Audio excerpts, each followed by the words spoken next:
Hola, soy Hanna Fernández, divulgadora especializada en bienestar y descanso y autora del libro Aprende a descansar. Quiero darte la bienvenida a un nuevo episodio de mi programa de podcast A Guide to Live Well, una guía práctica de bienestar en la que descubrirás de la mano de los mayores expertos cómo cuidar tu salud y tu entorno para vivir más y vivir mejor. Estamos viviendo la segunda era de la denominada Cuarta Revolución Industrial, la de la inteligencia artificial, la hiperconectividad, el Internet de las cosas y el Big Data. Una era de grandes oportunidades, pero también una era de confusión en la que estamos domotizando la vida y en la que desde una inocente red social se puede dirigir el comportamiento de miles de millones de personas. Todos los grandes inventos y las grandes revoluciones que ha habido a lo largo de la historia de nuestra especie se han llevado por delante lamentablemente a muchas personas, a los más vulnerables, a los que no supieron o no pudieron adaptarse. ¿Cómo conseguir adaptarnos a esta nueva realidad? ¿Cómo ayudar a los más jóvenes, más vulnerables por el hecho mismo de su falta de madurez?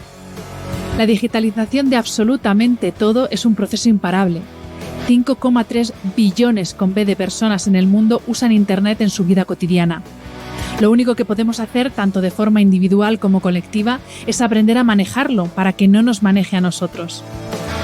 Para desvelar las claves de esta nueva forma de ser y de entender el mundo, de sus ventajas y especialmente de sus peligros, cuento hoy en el podcast con José Antonio Luengo, experto en psicología educativa y catedrático de enseñanza secundaria.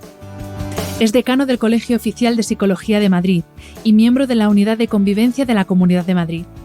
Ha escrito decenas de ensayos y publicaciones científicas, además de un cuento, El Jardín de los Abrazos, cuyo breve relato nos habla del acoso escolar, y recientemente ha publicado El dolor adolescente. Antes de dar paso a la entrevista, quiero dedicar unos minutos para agradecer a Lentillas Total su apoyo como mecenas de este episodio. Nuestros ojos son nuestra ventana a infinidad de estímulos que recibimos cada día y que el cerebro transforma en información. ¿No crees que merece la pena cuidarlos y ponerlos en las mejores manos? Di adiós a las lentillas incómodas, irritables y molestas y di hola a las lentillas Total, con casi un 100% de contenido de agua en la superficie gracias a su material único de gradiente acuoso, para que lo único que entre en contacto con tus ojos sea un agradable colchón de hidratación. Disponibles para uso diario, las Dailies Total One, y para uso mensual, las Total 30. Son tan cómodas como si no llevaras nada, así que deja ya de sufrir con tus lentillas.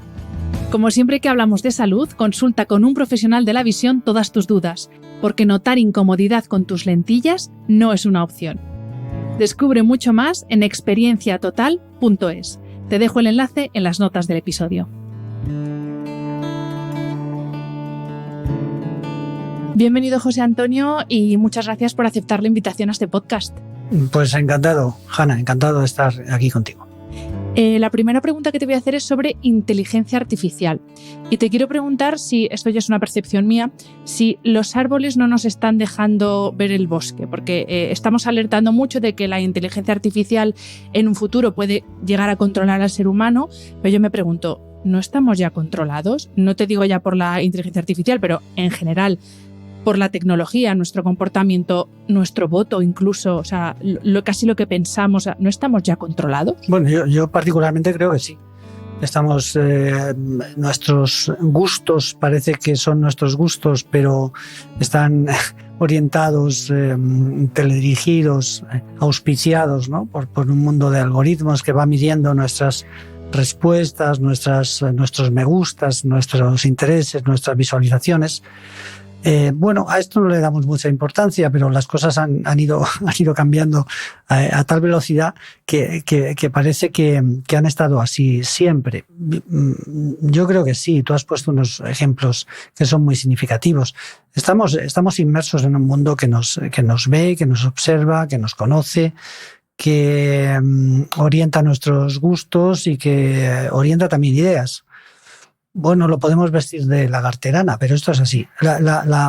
No obstante, el momento en el que estamos todavía da suficiente capacidad de respuesta al ser humano como para parar, para detenerse, para detener máquinas, para en fin, abandonar determinado tipo de prácticas, el volver a a un modo de relación interpersonal, de conocimiento, de búsqueda mucho más pedestre, ¿no?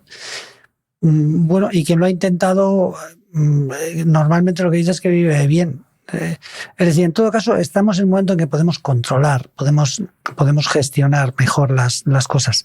Yo creo que esto que se denomina ahora, no soy un gran conocedor y por lo tanto voy a ser muy prudente, esto que se denomina conceptualmente como inteligencia artificial, bueno, pues ya forma parte, como tú has dicho, de lo que ya llevamos mucho tiempo viviendo en nuestras vidas, pero efectivamente aparecen sistemas como el GPT que es tan conocido, tan famoso, que genera tantas preocupaciones en el mundo por en qué medida puede suplantar, ¿no?, la mente o la inteligencia del ser humano, y entonces brota de una manera muy significativa esto.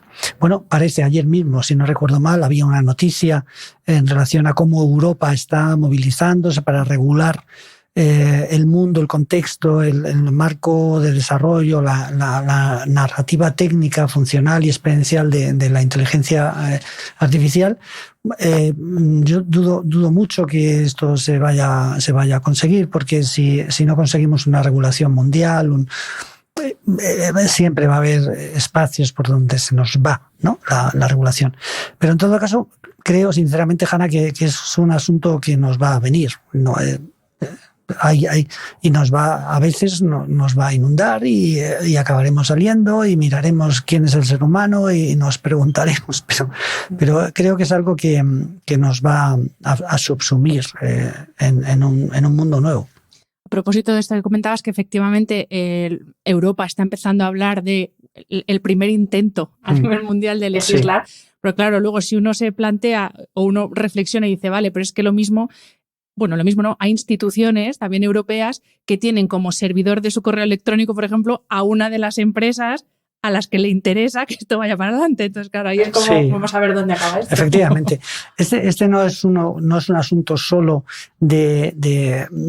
relacionado con la evolución o la destreza técnica, ¿no?, y científica, sino que está muy, muy marcado por el mercado. Y la política aquí está a dos velas. No hace mucho escuchábamos que podía hacer la ciencia para controlar el mal uso que hacen nuestros políticos en general, ¿no? Hablo del mundo mundial, en relación a cómo ordenan la vida de los seres humanos, ¿no? Y en el último libro de Yuval Noah Harari, en 21 lecciones para el siglo XXI, dice, hay un párrafo que me parece muy interesante. Si no recuerdo mal, este libro es de 2018, es decir, antes de la pandemia. Este hombre es un visionario, ¿no? En muchos aspectos. Sí. Pero llega a decir que el problema lo tenemos ahora con los matemáticos, con los ingenieros, con los científicos, dice él. Porque el mundo de la política no está controlando suficientemente lo que hacen. Si a esto le añadimos, como tú bien decías, intereses mercantiles de alto y amplio espectro, pues estamos hablando de emporios muy difíciles de gestionar y de controlar. Decir otra cosa, bueno, pues a lo mejor estaría bien, pero yo creo que la capacidad de defensa que tiene el ser humano es volver al actor interior, a esa capacidad subjetiva de valorar, oye, en qué medida yo tengo mi capacidad todavía, ¿no? No indemne, pero bueno, con muchas posibilidades de gestionar mi vida de una manera diferente. Yo, cuando hablo muchas veces con chicos y con profesores y a veces con padres de estas cuestiones, casi siempre cito una película que no recuerdo exactamente de qué año es, pero yo creo que es 2017, 18, Her. Que es una película que nos sitúa más o menos en un 2040, una cosa así, ¿no?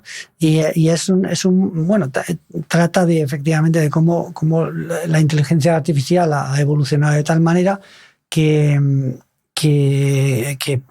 una persona llega a enamorarse de un sistema operativo. Y y hasta mantener relaciones con ese sistema operativo a través de unas cuestiones, de unas herramientas sobre las que no quiero hacer spoiler.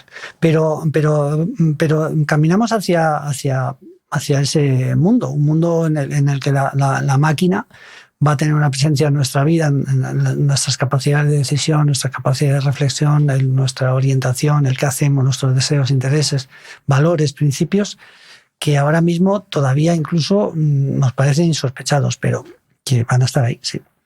En una entrevista tuya hablabas de cómo este choque frontal entre el diseño de la tecnología y el diseño humano está agravando condiciones de la vida cotidiana o que está complicando nuestra manera de gestionar situaciones de la vida cotidiana, y se están agravando mucho los casos de ansiedad, de depresión, y específicamente hacías alusión a cómo culturalmente ha cambiado nuestra forma de vida. Hacías especial alusión además a las formas de familia, al tiempo que se pasa en familia, que parece que esto está muy manido, pero es que esto está comprobado, que cómo ha cambiado nuestra forma de estar en el mundo tiene parte de culpa, aparte de que no sepamos manejar la tecnología, todo eso, pero que también cómo hemos cambiado culturalmente tan rápido en tan poco tiempo también tiene parte de culpa de todo esto que estamos viviendo. Sí.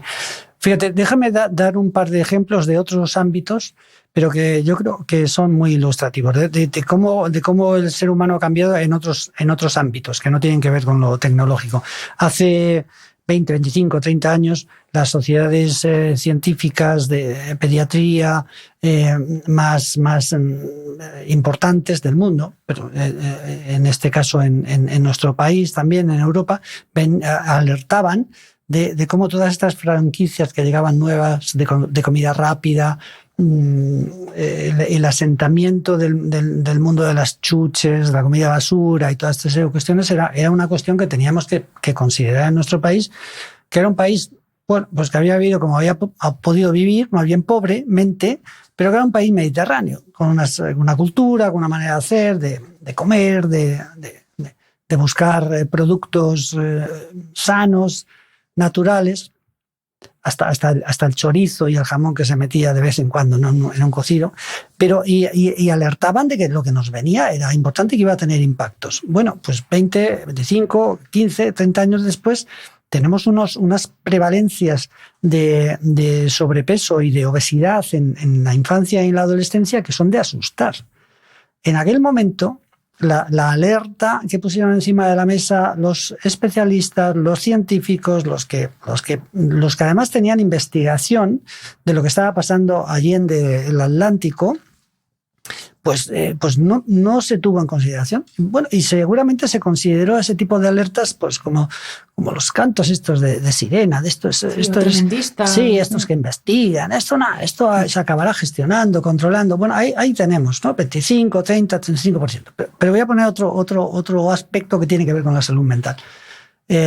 También hace unos años, sobre todo cuando España empieza a ser invadida por una manera de interpretar los ritmos, la organización, las prioridades y demás, ¿no? Esto de parecernos a los nórdicos, a mirar mucho hacia Estados Unidos sobre el ritmo de vida, la importancia de tener más y tener mejor, cómo vivimos, esto de la excelencia. Pues también llamó la atención de muchos especialistas, en este caso de salud mental, diciendo, ojo, que estamos mirando a países donde efectivamente pues tienen muchas cosas y a lo mejor aparentemente hay mucha riqueza y demás, pero en fin, la gente no lo pasa bien. No hay un estado que pudiéramos llamar de felicidad, de tranquilidad. No. Bueno, pues la realidad es que ahora las agencias internacionales que miden el consumo de psicofármacos en la población, pues nos dice que España está en primer lugar en el mundo. Esto nadie lo hubiera podido pensar teniendo en cuenta cómo hemos considerado siempre a nuestro país, ¿no? Como un país mediterráneo, aunque también le baña el Cantábrico, el Atlántico y estas cosas, pero un país mediterráneo de costumbres, de siesta, de fiesta, de cañas, de paseos, de tranquilidad, de vacaciones, de sol. Bueno, pues ahí estamos. Es decir, estamos en el top 10, los primeros en esta historia. no sé si es que nos arrimamos a los efectos más negativos de las influencias que nos pueden venir, pero ha pasado. Y con esto de lo que estamos hablando, pues pasa un poco igual. Se lleva mucho tiempo alertando de que estamos cambiando la configuración esencial de los procedimientos, los modos y la manera en las que el ser humano se ha relacionado.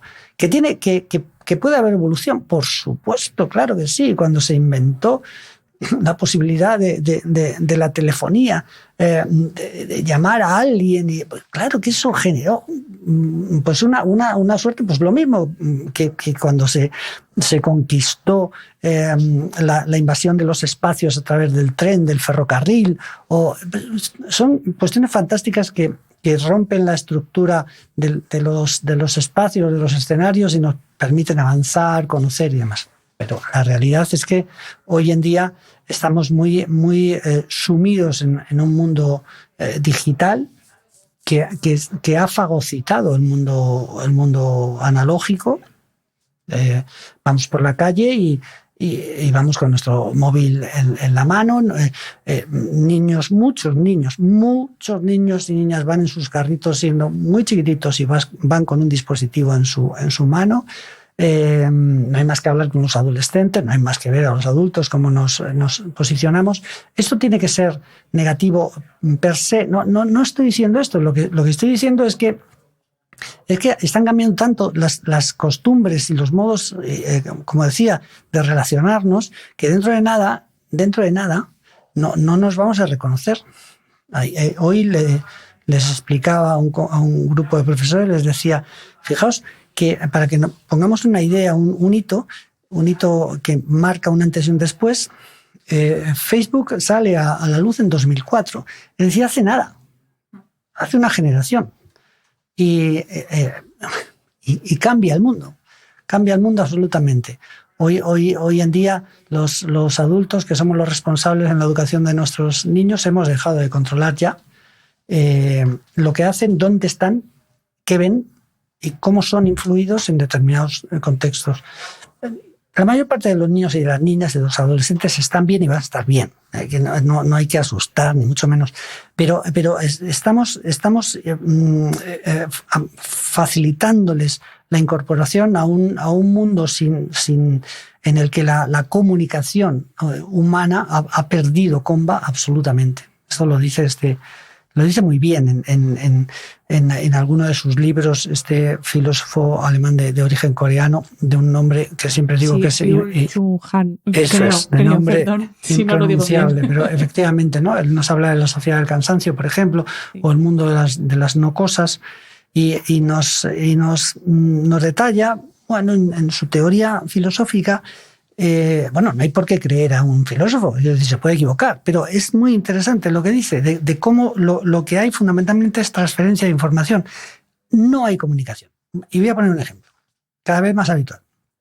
Ahora vemos a los adolescentes andar por la calle con el teléfono en horizontal y hablando por el altavoz. Dejándose audio, uno a otro, peloteando audio. Eso es. O sea, ya es que llega un momento en el que lo que prima es lo que yo le voy a contar. Es que me da un poco... Bueno, esto ya le llegará, ya provocará en él la reacción que tenga que provocar, pero yo voy hablando como si fuera a mi lado. Bueno, a mí, sinceramente, me parece que el abuso, el exceso de la inflamación de esta forma de transferir información sin más, está perjudicando seriamente la comunicación en el ser humano. Y cuando la comunicación, que requiere también presencialidad, siempre que se pueda, se ve colapsada, estamos en riesgo. Claro, y ahora vamos a hablar directamente de los adolescentes. De hecho, tu último libro es El dolor adolescente, y esto de que son nativos digitales. Entonces, como son nativos digitales, parece que es que a ellos los problemas que conlleva el mal uso de la tecnología ni les va ni les viene. Y esto es mito o realidad, lo del el nativo digital, que yo no acabo de entender qué quiere significar esto. Nativo digital. Es un mito, lo oirás en algunas conferencias y demás, pero efectivamente yo lo tengo ahí descrito. descrito como uno de los 3 errores que hemos cometido en estos últimos 20 años los adultos para intentar educar a nuestros niños, niñas y adolescentes en el buen uso de las tecnologías. Uno de ellos es este. Prensky, con la mejor intención, lanzó esta idea de mundo de nativos y de mundo de inmigrantes digitales. Los adultos éramos los inmigrantes digitales y los chicos los nativos. Y esto, pues como nos hizo sonreír a todos, porque bueno, pues era una afirmación así interesante, una categoría, bueno, mira, qué gracioso, pero esto generó una falsa realidad, y es que muchos adultos pensamos que efectivamente los niños, oye, pues es que habían nacido en este mundo y que nacían prácticamente con fíjate qué tontería, ¿no? Pero que nacían con un conocimiento casi por imposición de mano. Sí, como si hubiera habido una mutación genética en cuestión de 10 años. Efectivamente. ¿Sí? Y no nos hemos dado cuenta de que en el mundo digital lo que hay es la vida. La vida en sus distintas formas, manifestaciones, corolarios, espacios, argumentos, etcétera, etcétera. Y la vida, para ser aprendida, requiere experiencia. Entonces los chicos efectivamente trastean con el hardware, con los dispositivos y demás, no les da miedo apretar 1000 botones y efectivamente entran con una cierta facilidad en esos escenarios que les permiten navegar pero al final eso no es la comunicación, no es la interacción. La interacción se basa en contenidos. Y los contenidos siempre deben requerir el acompañamiento de un adulto para ser digeridos, gestionados y demás. Otra de las equivocaciones que hemos cometido en este sentido tiene que ver con cómo hemos procedido para intentar educar, ¿no? Y ya hace falta decirlo, no sé si muy alto, pero al menos muy claro, que el modelo de charla, el modelo de que un adulto vaya a decirle a los chicos lo que tienen que hacer, no ha funcionado. No ha funcionado. No ha permitido que penetren ideas, no conseguimos nada metiéndoles miedo. Que ellos te escuchan, te miran y cuando te vas dicen vaya pringao. Y otro tercer error que tiene mucho que ver con el mundo de las tecnologías es que decimos con demasiada frecuencia que las tecnologías no son el problema. Y esto no es del todo cierto, porque hay tecnología que ha nacido, ha crecido, se ha desarrollado para generar adicción. Por lo tanto, hay tecnología que es insana per se. Y esto es verdad. Pero esto no lo digo yo, lo dicen los gurús que gestaron este software y que luego pues se han trasladado al lado luminoso, ¿no? Y entonces nos hablan ahora desde institutos por la humanización de las tecnologías, nos hablan en este sentido. Insisto, lo dicen ellos. Por lo tanto, yo en el momento en el que le dejo a mi hijo de 8 años acceder a un videojuego online en el que hay algún comportamiento así violento y toda esta serie de cuestiones y demás, yo puedo plantear, bueno, pues alguna vez juega, pues tampoco pasa nada, porque al final es el tiempo que juega lo importante, ¿no? Y bueno, en todo caso las interacciones que lleve. No, pero es que ese juego ha sido creado para generar adicción, para que sigas ahí. Sí que hasta los dispositivos generan las formas, generan adicción. Me contaba una compañera a la que has conocido además ahora, ahí cuando me hablaba de su hijo que tiene 9 años, una conversación que le dice el hijo a ella. Le dice, oye mamá, cuando me bajes el primer juego a la tablet o un juego de estos, ya sé cuál voy a elegir. Entonces le dice el nombre y dice, ¿de qué va? Y tal, dice,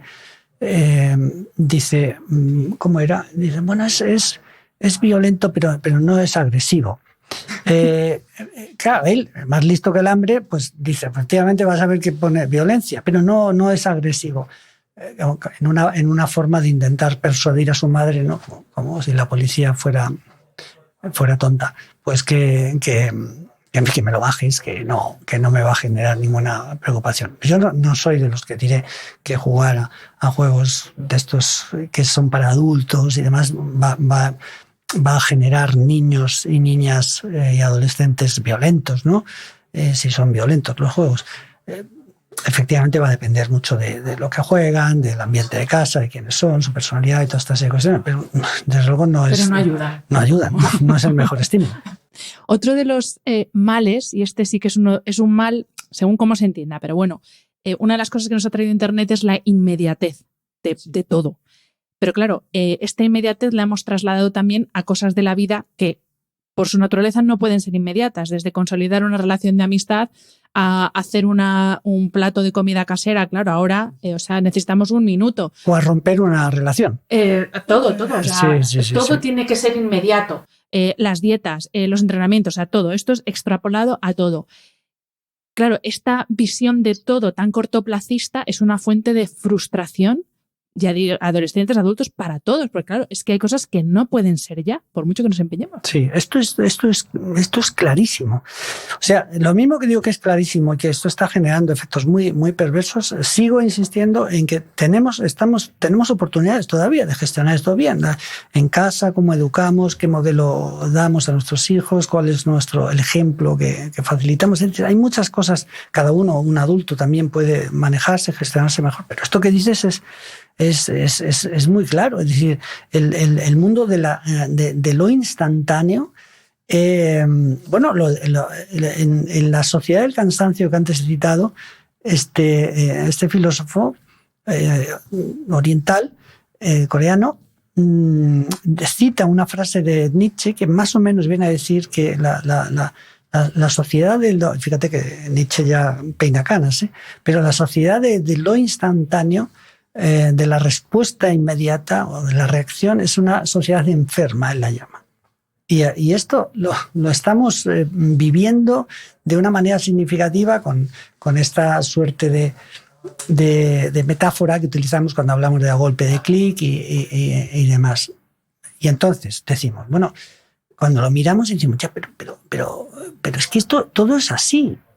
En niños, niñas y adolescentes. Por tanto, oye, pues es así. Pues oye, tendremos que vivir así.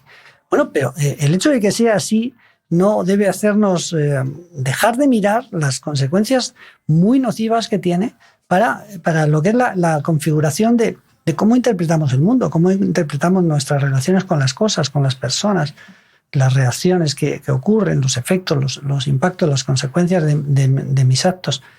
Y lo vemos en los chicos y en las chicas, preadolescentes, adolescentes, que quiebran con una facilidad muy, muy grande. En una época en la que aparentemente hablamos, en los entornos en los que nos desenvolvemos nosotros, de países desarrollados y demás, en un entorno en el que aparentemente pues estamos bien, ¿no?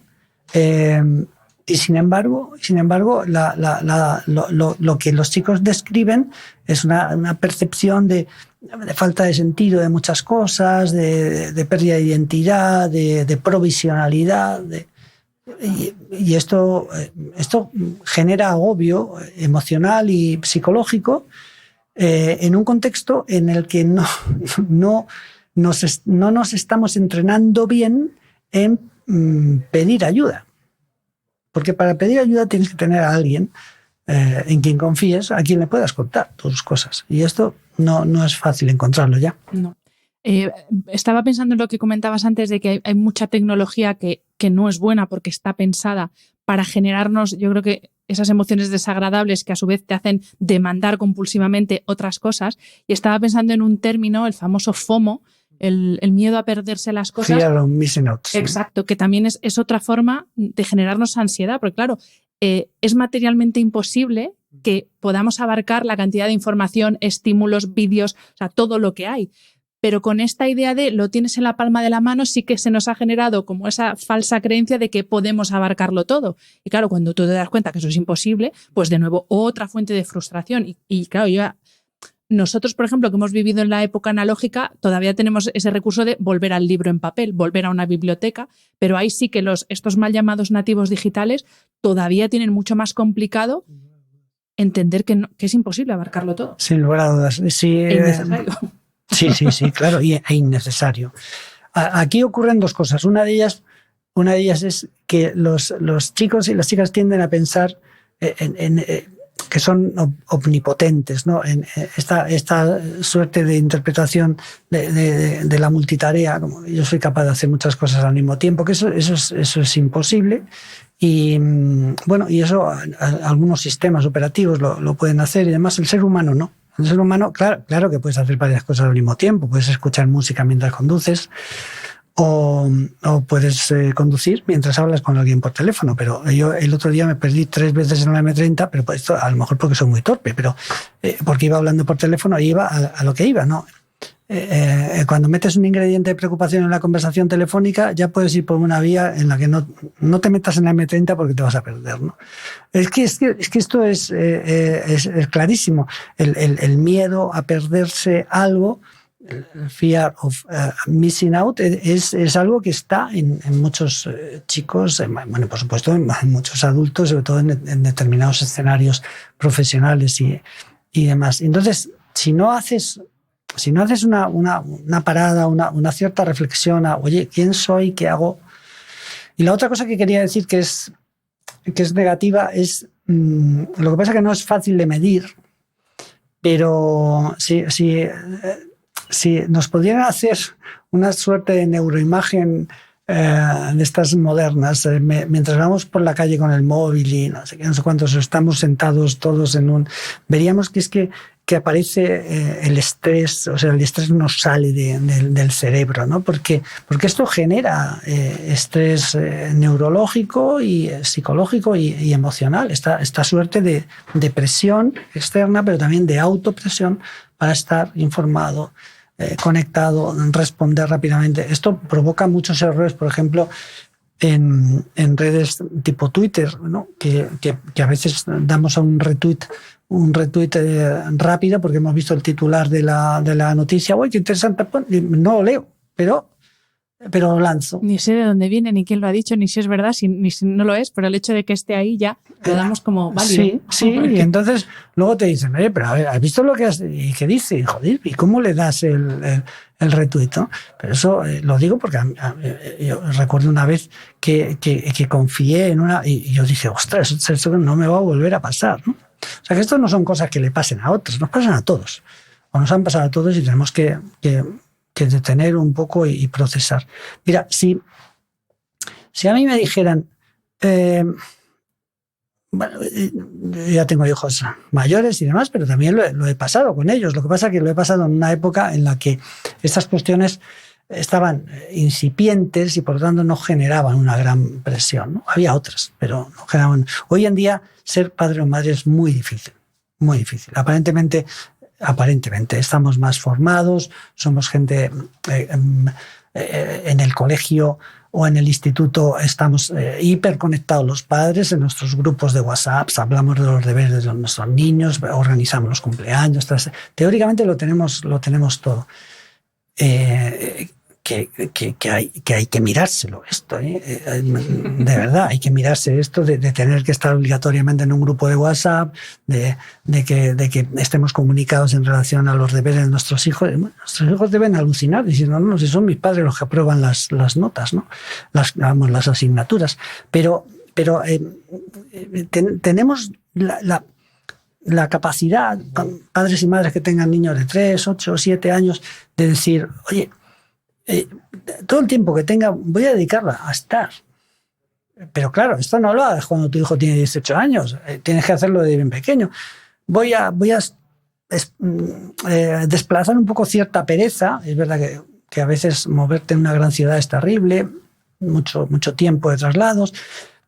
Voy a estar, vamos a hacer cosas juntos, un fin de semana vamos a salir juntos, que llueve, es igual, pero que se vivan experiencias de convivencia, vamos a un restaurante, nos tomamos un bocadillo, salimos, llegamos a casa cansados, vemos una peli, ¿no? Es decir, que volver al mundo de lo analógico es fundamental para recuperar una serie de cuestiones que generan aprendizaje en las relaciones interpersonales y sobre todo que generan vínculo.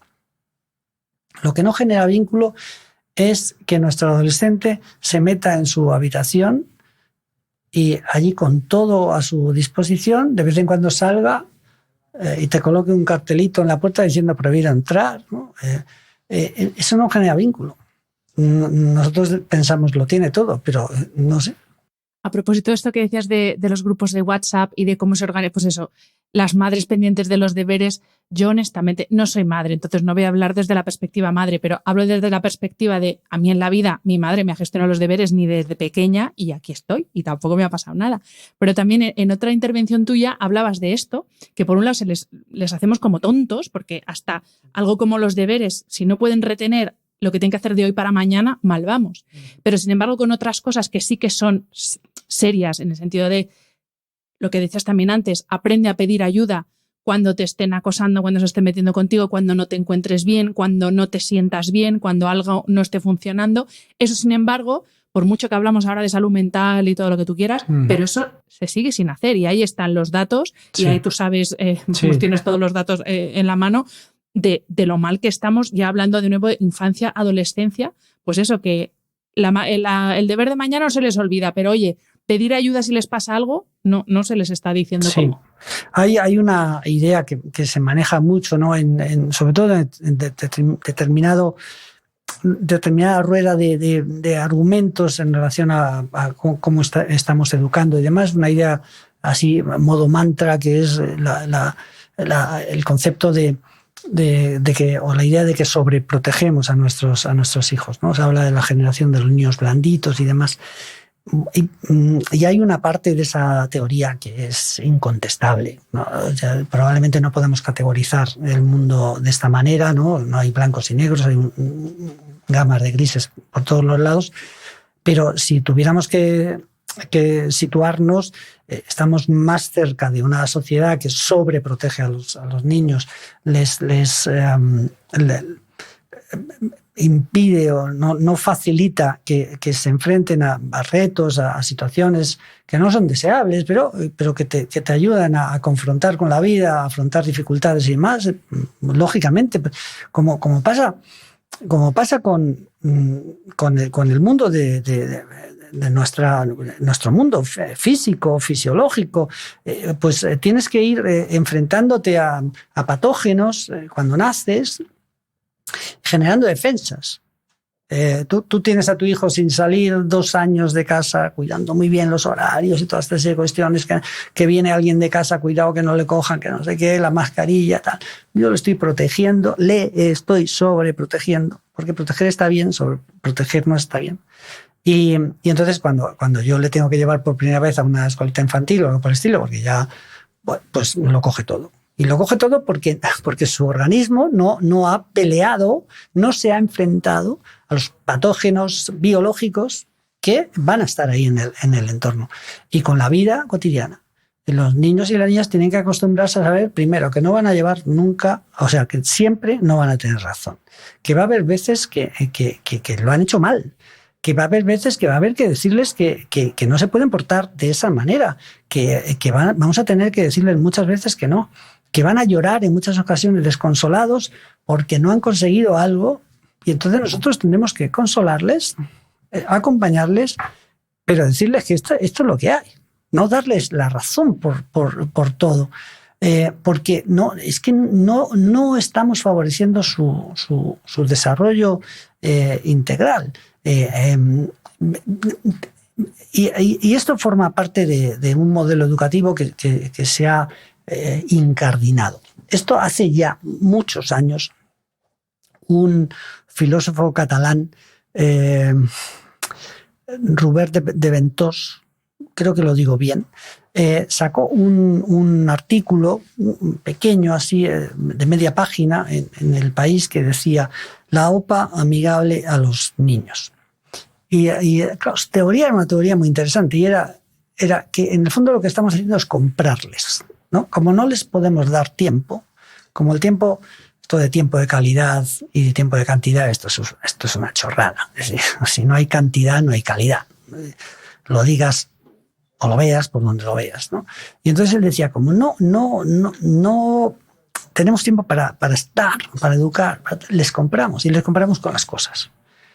Y esto en la OPA, es decir, que te estoy comprando, es amigable porque el niño parece que está súper contento teniéndolo todo, su habitación y demás, pero un mundo que esta es una sociedad que ha despreciado de una manera natural, volcándose en el mundo del capital, en esta concepción mercantilista de la vida, individualista, ha despreciado desgraciadamente la convivencia entre hermanos. Cada vez hay familias, más familias nucleares y menos hermanos. Y eso ha sido siempre una fuente de riqueza de aprendizaje. Aprender no solo de los iguales, sino de tus hermanos. El mayor que te la monta, que te cuida un día, que otro día te echa la bronca, que otro día te hace una putadilla, que no sé qué, que no sé cuántos. Esas relaciones interpersonales en los pasillos, en las habitaciones, con los padres, las habilidades que tiene que ejercer o sacar adelante el pequeño de una casa para sobresalir, o el del medio. Todas estas cuestiones son absolutamente fundamentales, que ya nos aprenden en otros contextos, porque en los parques y demás estamos encima de ellos como si fuéramos, valga también esta especie de metáfora muy sobresaliente, ¿no? Como helicópteros, como padres helicópteros ahí sobrevolando permanentemente lo que hacen nuestros hijos. No lo hacemos con la mejor intención, pero de verdad que no vamos a conseguir hacerles crecer de manera saludable, porque para crecer de manera saludable hay que enfrentarse a la dificultad y hay que caerse, notar que tus rodillas se han herido, hay que notar que te duelen y hay que levantarse. Y la salud mental no es tener una buena salud mental, no es conseguir que todo vaya bien en tu vida. Porque en la vida las cosas te van a ir mal. Más pronto que tarde. A lo mejor no muy mal, pero que te van a surgir cosas que son inconvenientes. Entonces, el bienestar psicológico, cuando es verdaderamente potente, es cuando te permite, a pesar de estar dolido, a pesar de tener ganas de llorar por la mañana, porque te han dicho, tu madre te ha llamado diciendo, hijo, voy a tener que ir al médico, porque tal, me han dicho que... Y a partir de ese momento parece que el suelo se abre.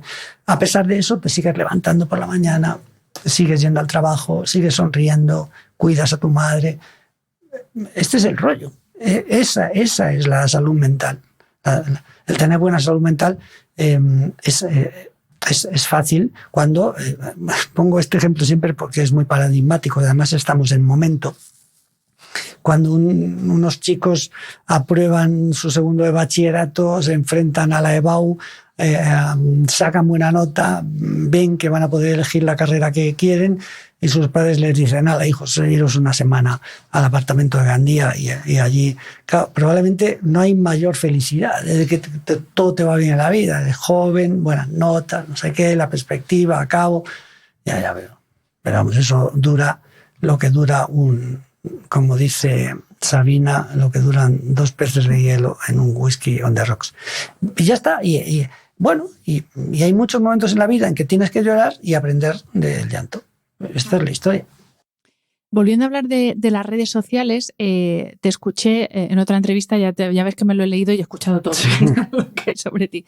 Hablabas del proceso de desvergüenza que ha permitido el hecho de que una red social tú puedas abrirte una cuenta sin poner tu nombre, sin poner tu DNI, que para mí es el máximo horror, y es lo que permite el odio tan tremendo que sufren muchas personas. Y de nuevo, volviendo al mundo adolescente, todavía más, porque al final yo con mis 42 pues ya más o menos me puedo manejar si me insultan, pero una persona de 16, 15, 14 años u 8, bueno, sí, claro, es que ya a esas alturas, claro, ¿hasta dónde va a llegar esto? Porque también hay mucha gente que dice, no, el odio en redes es el reflejo de la frustración que tiene esa persona porque su vida es muy dura. Para mí el odio en redes es que el anonimato te permite ser con perdón, cabrón o cabrona y punto. O sea, habrá de todo, no digo yo que no. Sí. Pero claro, de nuevo, ¿cómo manejamos pues eso, esa desvergüenza que permite el no tener que dar la cara? Porque esto cara a cara, muchas de las cosas que se dicen en redes nadie las diría. No se dirían, pero es que es una realidad y esto lo sabemos por lo que nos cuentan los chicos que se ven enfrentados a estas experiencias dramáticas, ¿no? De verse insultados, vejados, humillados. maniatados también, ¿no? en esta suerte de dolor por lo que piensan y dicen de ti. Y no te vale eso de ojos que no ven, corazón que no siente, porque tú sabes que eso está ahí. Y entonces está viralizado y se lanza, y a partir de ese momento el que lo lanza es el primero, lógicamente, el que ha tirado la piedra, pero ahí luego están todos los sostenedores de esta historia, ¿no? Con muy pocas posibilidades para que alguien pueda decir, oye, pero ¿qué estáis haciendo, ¿no? ¿Qué es esto? Entonces, claro, el daño que esto provoca en un solo hecho, un solo acontecimiento, ¿no? Efectivamente, el hecho de que yo pueda decir algo en una red social para que un grupo de personas, otra persona, pues se entere rápido de algo que ha pasado y demás, pues hay que considerarlo como algo positivo. Esto es indudable, ¿no? Pero cuando yo la utilizo para vejar, hay una película que es una película inquietante porque se llama La Duda. Trabaja Meryl Streep, que hace el papel de una religiosa en una colegio, una institución religiosa en Estados Unidos. No sé exactamente si es Chicago, Nueva York y demás, ¿no? Y el otro protagonista, el protagonista masculino, no recuerdo el nombre, pero es un personaje fantástico que acabó quitándose la vida. Y entonces se llama La Duda porque plantea una opción de que haya una situación de abuso sexual, ¿no? en este contexto. Y entonces la religiosa, que es la que cree que eso está pasando, pues se enfrenta a este religioso diciendo que esto no puede ser, ¿no? Y entonces este religioso un día en el púlpito cuenta un hecho. Esto lo podemos encontrar en YouTube. Si yo pongo La Duda, escena del sermón, lo vamos a ver. Y es fantástica. Entonces, este sacerdote, con la religiosa escuchando, con otras personas, cuenta una historia. Un día, el padre tal estaba en el confesionario y recibió a una feligresa. Esta feligresa le contó que había hablado mal de una vecina. Y entonces el padre lógicamente le dijo que eso estaba muy mal y toda esta serie de cosas y demás. Y entonces pensó, la mujer pensó que, pues que le iba a mandar rezar algunas cosas y demás. Y dijo, no. Tú vas a hacer una cosa. Vas a coger un cojín, vas a subir a la azotea de tu casa, vas a coger un cojín de estos de plumas, vas a rajar el cojín y vas a dejar que las plumas se esparzan. Entonces la otra persona dice, y entonces, ya está. Y dice, no, luego vas a tener que recogerlas. Y entonces él le dice, este es el gossip, el chisme, ¿no? Yo he lanzado esto y es imposible absolutamente volver para atrás, ¿no? Bueno, todo esto tiene la intrahistoria de la película y demás, ¿no? Pero yo utilizo esa escena para hablar del ciberbullying. Porque sin querer hablar de ciberbullying, habla de lo que supone esto. Ahora vas y recoge las plumas. Es imposible. Pues mira, justamente para terminar con la entrevista, sí que te quería preguntar, yo sé que es un tema que da para muchísimos episodios, pero ¿qué está pasando con el tema del bullying? Primero de todo, parece que esto es una cosa nueva, pero es que bullying ha habido toda la vida. Ojo, que no lo estoy justificando, pero yo creo que todos, por gordo, por flaco, por alto, por bajo, por la gafa, por el aparato, por lo que fuera, todos hemos tenido como ese punto ahí. Y yo no sé si es que esto es consustancial al ser humano, que tenemos ese puntito de mala gente a veces. Es que no sé hasta qué punto. Luego, obviamente, hay otros casos de acoso, como lo que vemos ahora, que ya lo más de lo más es monto el pifostio y encima lo grabo para compartirlo por redes. Pero ¿hasta qué punto estos niños de 14 años que están haciendo estas cosas o estas agresiones en grupo, agresiones sexuales, niños de 12 a una niña de 11 son conscientes de lo que están haciendo. Es que me cuesta mucho entender el nivel de consciencia que hay en esos actos, porque es que ya, claro, hemos pasado a un nivel de maldad.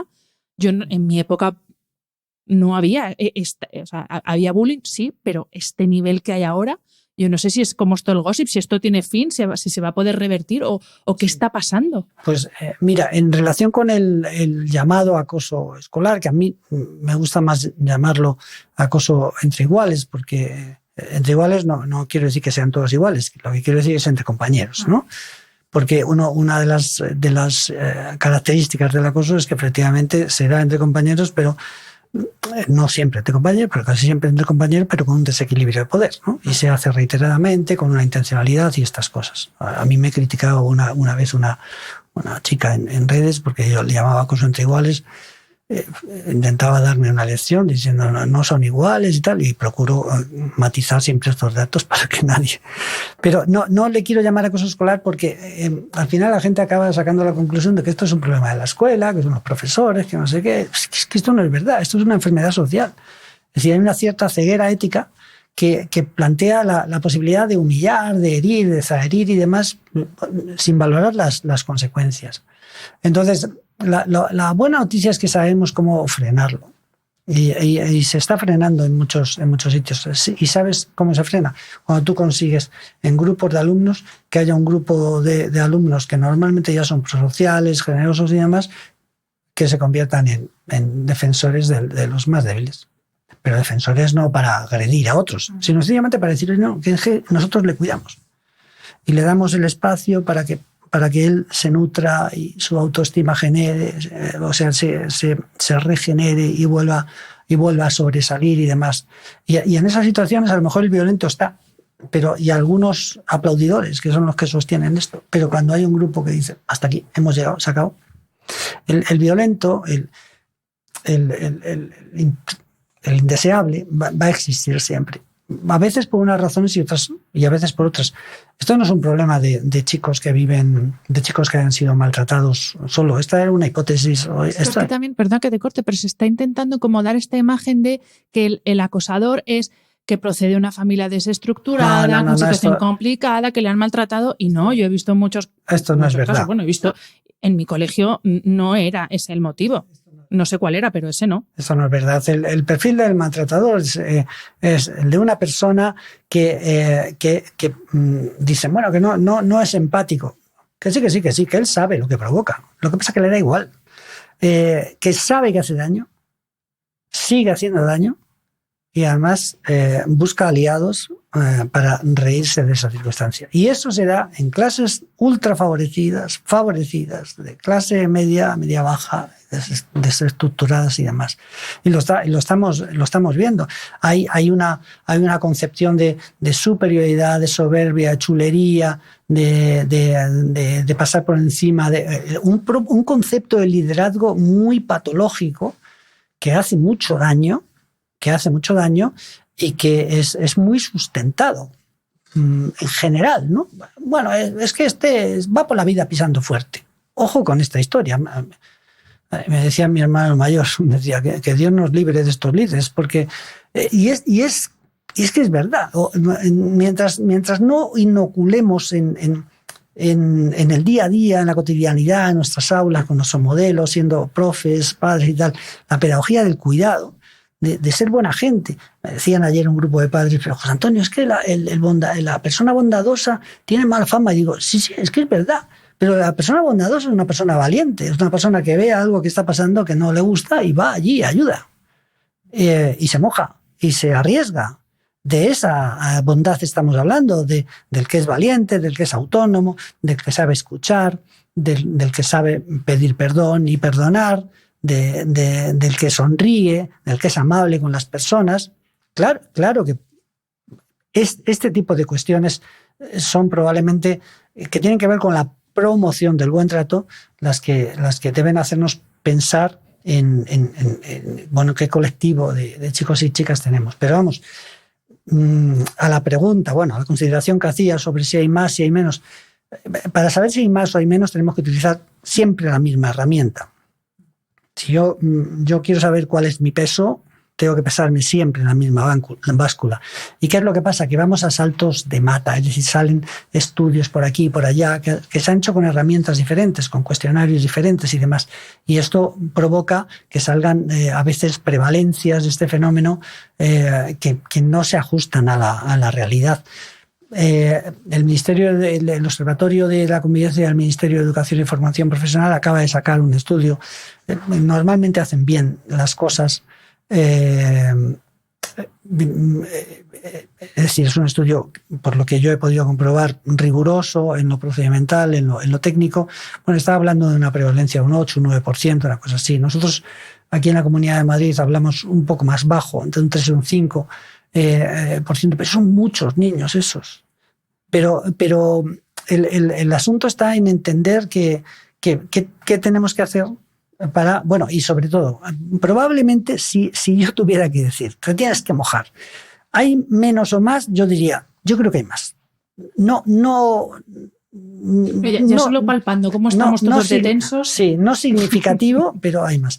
Pero sobre todo es mucho más complicado de prevenir, de tratar, de intervenir y de detectar, porque los entornos digitales han generado unos daños que eran impensables hace nada. Claro, porque el acoso ya no está en las X horas que estás en el colegio, ahora son 24 horas. Sí, 7 días a la semana, 365 días al año. Esto lo sabemos desde hace tiempo. Hay una película fantástica de 2008 que es Cobardes, una película española de Juan Cruz y de Corbacho, que yo recomiendo. Una película española que ya tiene 18, 23, 15 años. Y ya en ese 2008 ya habla del ciberbullying también. Es una película sobre, bueno, cómo se tratan los chicos y las chicas, ¿no? Y es para verla, ¿eh? Se puede ver con facilidad, para verla si tienes chicos adolescentes también. Mola. Pues ahí dejamos la sugerencia y aquí dejamos el tema abierto porque, como digo, esto da para una conversación mucho más profunda.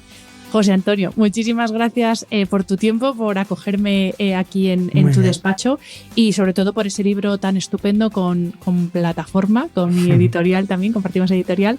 Enhorabuena y muchas gracias por el trabajo que haces porque hay mucho trabajo con el mundo adolescente. Muy bien, pues muchas gracias, Hanna, porque ha sido una entrevista muy, muy agradable.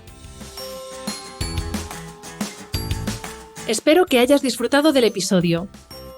Este programa de podcast es independiente y en abierto gracias al apoyo económico de marcas que apuestan por mi trabajo y confían en mí para ayudarles a comunicar su mensaje.